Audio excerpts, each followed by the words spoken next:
So hello guys, welcome to our channel और welcome back to our channel. तो ये video में हम लोग आज डिस्कस करेंगे एक ऐसा क्वेश्चन जो एक ही ट्यूब में कई बार पूछा जा चुका है और ये क्वेश्चन काफ़ी बार रिपीट हो चुका है। तो वो क्वेश्चन है, एक्सप्लेन द एनालिटिकल कांस्टेंट। कौन से analytical constant? Saponification value, iodine value and RM value. तो इन तीन एनालिटिकल कांस्टेंट के बारे में हम लोगों को एक्सप्लेन करना है, ठीक है। तो अब हम इनके बारे में डिस्कस करेंगे कि सेपोनिफिकेशन वैल्यू क्या होती है, आयोडीन वैल्यू क्या आती है और आरएम वैल्यू क्या होती है, इसका फुल फॉर्म और इसका मेथड निकालने का तरीका क्या है, ठीक है। तो ये क्वेश्चन एक ही ट्यूब में कई बार पूछा जा चुका है। ओके, सो इशारा करने से पहले जस्ट वेरी क्विक, हम लोग इस वीडियो सीरीज़ में सारे फार्मास्यूटिकल ऑर्गेनिक 2 के questions long and shorts both सारे यूनिट वाइज अब हम लोग आपको डिस्कस करा रहे हैं। जैसे कि पिछले वाले क्वेश्चन में हम लोगों ने डिस्कस किया था एक बहुत important question, define oils and fat, discuss chemical reaction of oil and fat. तो हम लोगों ने उसके ऑयल एंड फैट के बारे में सब कुछ बताया था, रिएक्शंस बताई थी उनकी, 5 रिएक्शंस होती हैं उनकी, देखिए 5 रिएक्शंस बताई थी हम लोगों ने, है ना, ड्राइंग ऑफ ऑयल तक। और भी हम लोगों ने पिछले कई बार सारे क्वेश्चंस हम लोगों ने डिस्कस किए हैं काफ़ी सारे। जैसे ये यूनिट 3 हम लोग स्टार्ट कर रहे हैं, तो यूनिट 3 का क्वेश्चन है। सो हम लोग इससे पहले भी यूनिट 1 और यूनिट 2 पूरे कवर कर चुके हैं। तो अगर आपको वो वाले क्वेश्चन देखने हैं तो आप उस वीडियो की लिंक आपको यहाँ आ रही होगी आई कार्ड में, ठीक है। तो आप लोग बिना देरी करे उसको भी देख लीजिएगा। ओके, सो अब हम शुरू करते हैं अपने क्वेश्चन को। Explain the analytical constant, saponification value, iodine value and RM value.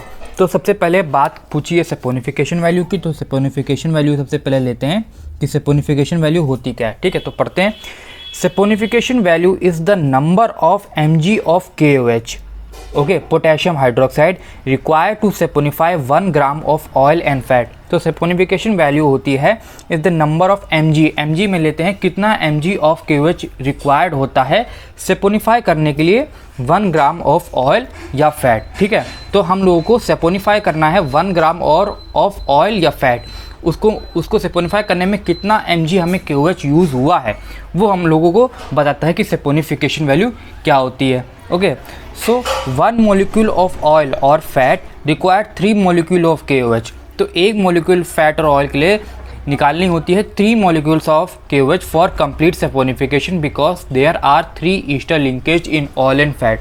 तो दोस्तों अगर आपको समझ में ना आ रहा हो तो हम लोग पिछले वाले क्वेश्चन में चलते हैं और पढ़ते हैं सेपोनिफिकेशन होती क्या है। तो ये था सेपोनिफिकेशन। अब आप देख सकते हैं कि यहाँ पे जैसे यहाँ पे NaOH है तो हम यहाँ पे हम लोगों ने NaOH लिया है, वहाँ पे हम लोगों को KOH लेना है बस, क्योंकि आप चाहे NaOH लीजिए चाहे KOH लीजिए, बात एक ही है, ठीक है, क्योंकि दोनों बेस है, ठीक है। तो आप देखिए यहाँ पे NaOH जो है, यहाँ पे जो OH है, यहाँ जो दोस्तों OH है हम लोगों ने 3 मोल्स लिया, देख सकते 3 मोल्स। तो क्या है, एक H इसके पास जाएगा, एक H इसके पास जाएगा और एक H इसके पास जाएगा, तभी हम लोगों को 3 NaOH के मॉलिक्यूल्स चाहिए होते थे। और तभी देखिए यहाँ पे तीनों जगह ये हट के यहाँ पे और OH लग गया है, ये हट के यहाँ OH लग गया और ये हट के यहाँ OH लग गया है, ठीक है। तो ये R को, ये पूरा जो ग्रुप था इसको ये OH डिस्प्लेस कर देगा, तभी हम लोगों को 3 मॉलिक्यूल्स चाहिए और जो ट्राइग्लिसराइड जो हमारा सिर्फ एक चाहिए। तो एक मॉलिक्यूल को सेपोनिफाई करने के लिए हम लोग को चाहिए 3 NaOH बोलिए और या बोलिए 3 KOH, क्योंकि हम लोगों को तो ये OH से मतलब है ना, ये तो OH से मतलब है, जो Na है वो तो यहाँ पे आया था, जो सोर्स बन जाता है, हमें मतलब है अभी OH से। तो हम लोगों को 3 मॉलिक्यूल चाहिए KOH के, ताकि हम लोग इस एक मॉलिक्यूल को सेपोनिफाई कर पाए, क्योंकि यहाँ पे 3 ईस्टर ग्रुप है, एक ये ईस्टर ग्रुप, एक ये ईस्टर ग्रुप, एक ये ईस्टर ग्रुप। तो यहाँ पे 3 ईस्टर ग्रुप है, इसलिए हम लोग को 3 मॉलिक्यूल चाहिए। तो यही इसमें लिखा हुआ है कि 1 molecule of oil fat required 3 molecule of KOH for complete saponification because there are 3 ester linkage in oil or fat। Okay, तो अब आपको समझ में आ गया होगा, ठीक है। It is the measure of average molecular weight of fatty acid. तो ये हमको बताता है एवरेज मोलिकुलर वेट। तो आपको ध्यान रखना है द वर्ड एवरेज, क्योंकि एवरेज कई सारे लोग लिखना भूल जाते हैं, क्योंकि एवरेज का मतलब है कि आसपास, वो मतलब कि आपको चाहिए एक्यूरेट, तो एक्यूरेट नहीं देगा, बिल्कुल सटीक नहीं देगा, एवरेज देगा कि हाँ इसके आसपास ही है। अगर कोई सेपोनिफिकेशन वैल्यू आ रही, मतलब कि आ रही है, कुछ x आ रही है, तो समझ लीजिए कि x के आसपास ही इसका मोलिकुलर वेट है। आप एक्यूरेट नहीं हो सकते, लेकिन हाँ आप ये कह सकते हैं कि भाई इसके आसपास ही है ना। तो इसका देखिए पढ़ते हैं अब प्रोसीजर क्या है, ठीक है। तो हम लोगों ने इसका बेसिक डेफिनेशन और प्रिंसिपल पढ़ लिया है, अब हम लोग पढ़ते हैं इसका प्रोसीजर क्या है। सो प्रोसीजर भी बड़ा इसका आसान है। कैसे करते हैं प्रोसीजर, तो सबसे पहला वाला पॉइंट क्या है, the oil sample is saponified by refluxing with a known excess alcoholic KOH. तो यहाँ पे सबसे पहले जो ऑयल है उसको हम लोग रिफ्लेक्स करते हैं एक्सेस एल्कोहलिक क्यूएच के साथ। तो कौन सा एक्सेस लेंगे, एल्कोहलिक लेंगे क्यूएच, सिंपल क्यूएच नहीं लेंगे, एल्कोहलिक क्यूएच लेंगे, ठीक है।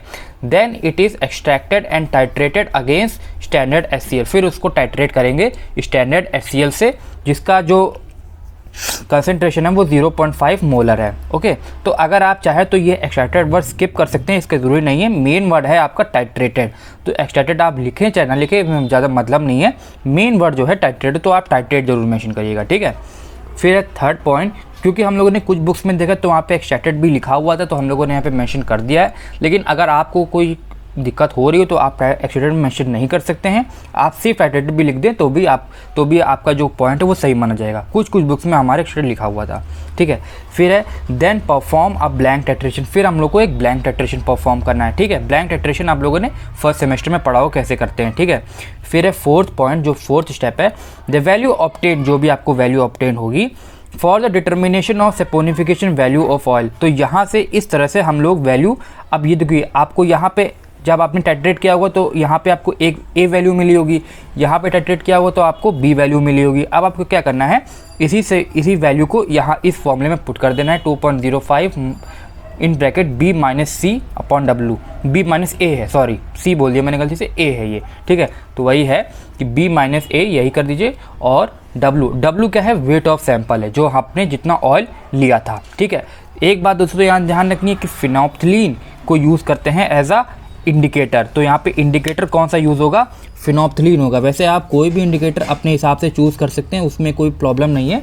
आप फिनोप्थिलीन यूज़ करें तो ज़्यादा सही रहेगा, क्योंकि फिनोप्थिलीन जो है बहुत अच्छा कलर देती है, और ज़्यादातर टाइट्रेशन में हम लोग फिनोप्थिलीन ही यूज़ करते हैं। ये हम लोगों का फेवरेट इंडिकेटर है, ठीक है। फिर आते हैं इसके सिग्निफिकेंस में कि क्या इसकी ज़रूरत पड़ी, क्यों हम लोग निकालते हैं इसको। सिग्निफिकेंस का मतलब है क्यों ज़रूरत पड़ी हम लोग को इसके निकालने की।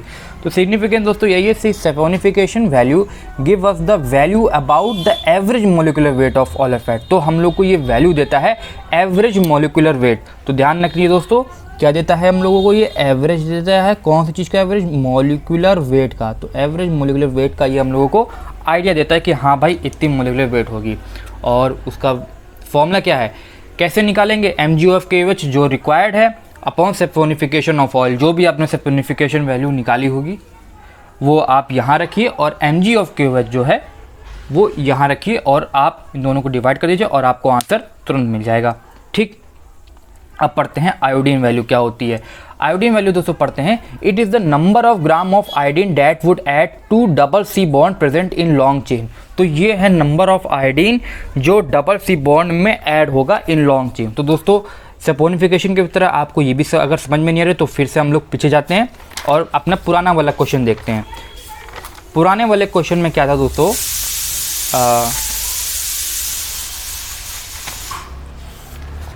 ये रहा दोस्तों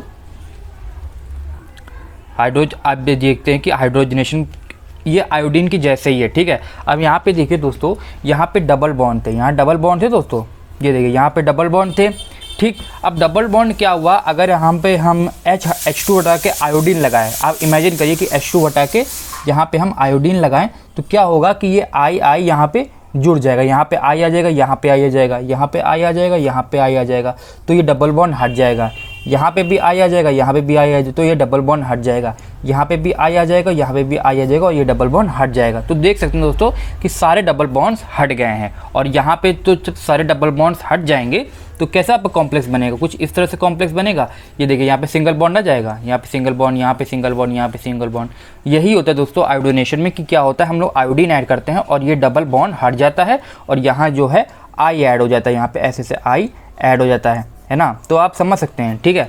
तो क्या है कि यहाँ पे डबल बॉन्ड हटाने के लिए कितने आयोडीन चाहिए, देखिए मुझे डबल बॉन्ड इस मॉलिक्यूल में देखो कितने आयोडीन चाहिए, 1 2 3 4 5 6, तो 6 मॉलिक्यूल ऑफ आयोडीन चाहिए मुझे, 6 मॉलिक्यूल ऑफ आयोडीन, ठीक है।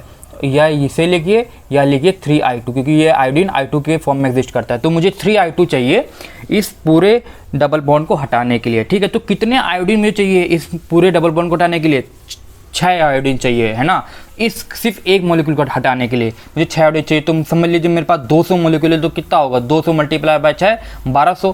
तो ऐसा ही आपको यहाँ पे भी आयोडीनेशन में भी यही चीज़ करनी है, कुछ अलग नहीं करनी है।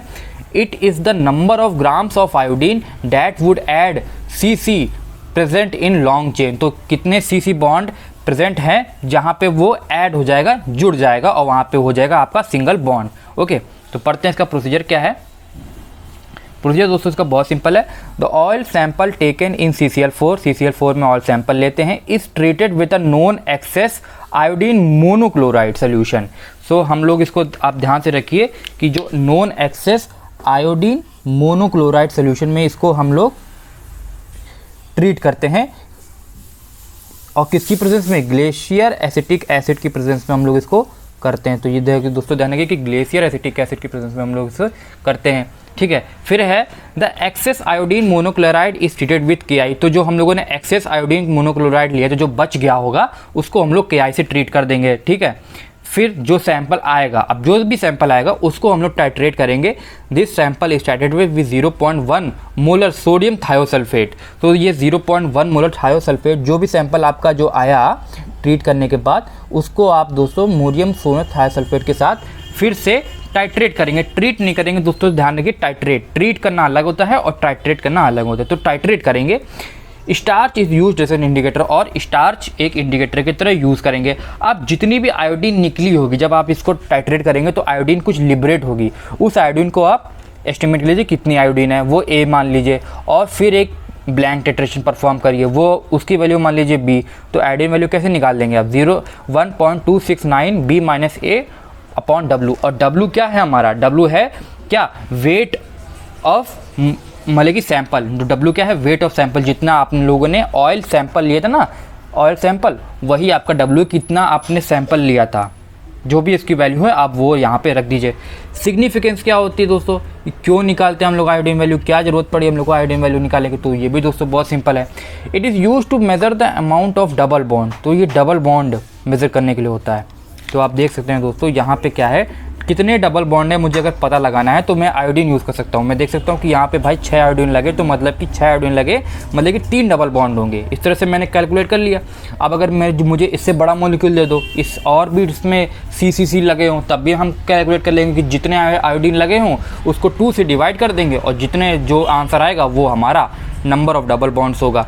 तो वही इस तरह से हम लोग क्या है, हम लोग आयोडीन की इस आयोडीन वैल्यू की मदद से हम लोग निकाल सकते हैं कि कितना वो हमारा डबल बॉन्ड प्रेजेंस है। और एक बात बहुत इंपॉर्टेंट है, वो है जितनी ज़्यादा आयोडीन वैल्यू होगी अनसैचुरेशन उतना ही ज़्यादा होगा। तो मोर आयोडीन वैल्यू अनसैचुरेशन मोर। अनसैचुरेशन का मीन्स क्या होता है दोस्तों, अनसैचुरेशन का मीन्स होता है डबल बॉन्ड।